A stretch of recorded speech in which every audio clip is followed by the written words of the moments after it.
जाएगी तो 2 दिन का कार्यक्रम रख लेते। ये साहब की दया है और भक्तों का प्रेम है।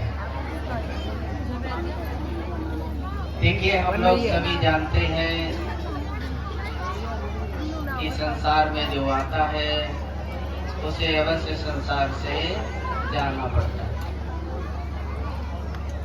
तो संत आदिंदा साहब के चरण कमलों में कोट कोट बंदगी करते हुए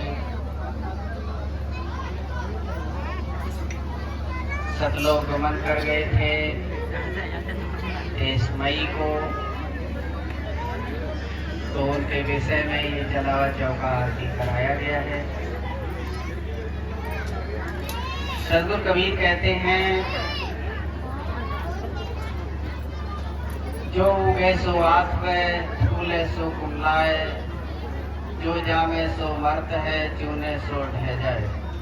साहब कहते हैं, जिसका उदय होता है उसका अस्त भी होता है। एक उदय होने अस्त होने के लिए ही उदय होता है। अब हमें ये नहीं समझ लेना चाहिए कि मैं मनुष्य जन्म में आ गया हूँ तो साहब कह रहे हैं कि अस्त होने के लिए उदय होता है। हम लोग भक्ति भी अगर करेंगे, साहब का भजन भी करेंगे, तो हम अपने मुक्त होने के लिए स्मरण करते हैं, भजन करते हैं। तो साहब कहते हैं, जो होगे सो आत्म। आप अपनी नजरों से, अपनी दृष्टि से आप सुबह शाम को देखते हैं, सूर्य सुबह पूर्व में उगता है और पछुआ में जाकर के छिप जाता है। केवल इसकी 12 घंटे की अवधि।